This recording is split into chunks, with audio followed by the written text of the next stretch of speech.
Hey, today I'd like to address one point, and that is, what is the payoff of listening to and believing your inner critic?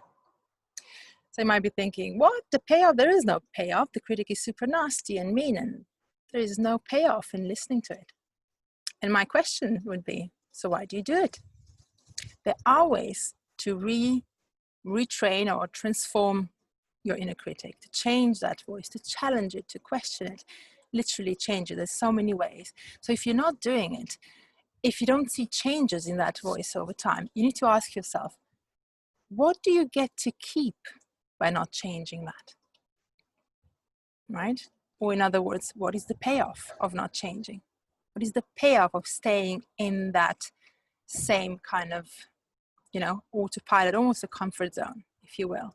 Even though it's not very comfortable at all when you have an inner critic on your back. So, so I'm saying that because we sometimes, and I include myself in that, we sometimes think we want to change, or we have an idea of how we want to change, and yet we don't do the actions. And then we think, oh, we're lazy, we don't know how, and all of those. That's the voice of your inner critic. That's the voice of, oh, it will never work out, it's not possible for me, or I don't deserve it, or that's usually a little bit deeper down, but it is a sabotaging thought, isn't it? So just let's take an example of a critic's message, right? So for example, you don't deserve whatever it is, and insert it for yourself. So it can be a better job, a promotion, a loving relationship, a circle of friends which are supportive and you support them back, or a healthy body, right? Whatever it is for you, note that down. And also notice, is that thought real for you, that you don't deserve? It might be something else for you. It might be, oh, it's not possible for me, or I can't do that, or it would never work out for me to whatever you want, right? So thinking there's no payoff to believing that thought, think again.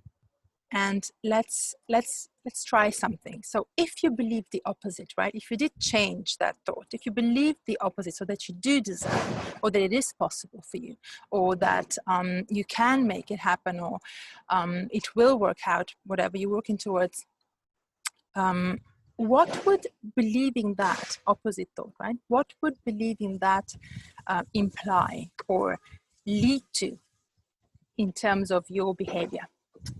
What kind of behavior would that lead to, or almost presuppose? So if you believed, I deserve a healthy body, I can have a loving relationship, I am gonna get a promotion, or I do deserve a promotion, or a better job, or a thriving business, or whatever it is,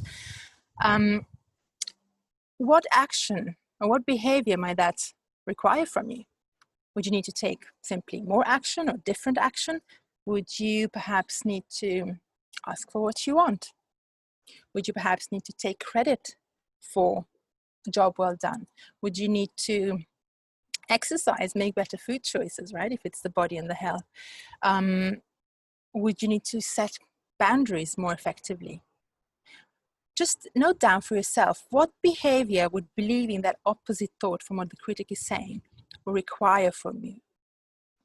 And when you get that, then the next step to go even deeper is to ask yourself, what would that behavior, that new behavior, change in your life? Or how would that new behavior rock the boat of your life as it is now? And that's the real, what is stopping you. That is what is stopping you. So in other words, what is the perceived risk in that, in doing those actions that you may not be doing now because you don't believe that it's possible for you, that you deserve, or that you can have what you want? So if you followed me all the way to here, I would love to hear what you came up with. And if you have any questions, put them down in the comments. And I just want to highlight that it's so important to drill underneath our initial kind of thoughts and rationalizations and, excuses more than anything. and just brushing things off as, oh, it's not possible for me, or it's not going to work out, and then stopping at that. Or even saying, oh, I have an inner critic, and then stopping at that. There's always a payoff. We people are quite purposeful. Our behavior is purposeful. We do things for a reason. So if there's something that's scaring you about change, that might well be stopping you from taking the action, right, towards the change that you actually say that you want, or you think that you want. But when you expose, when you expose those underlying things that might be stopping you, then you can make a choice. Is that a real threat? Is that a real fear? Would this really be damaging my life? Or would actually, for instance, setting better boundaries be really good for me in many ways? So once you have those often irrational fears exposed, then you can make a choice, right? And that's where the power lies. So I hope you enjoyed this brief video, and do let me know how you get on. And like I said, if you have any questions, pop them down in comments below, and I'll be more than happy to shed some light and perhaps my perspective on them. Take care, and I'll see you in the next video. Bye for now.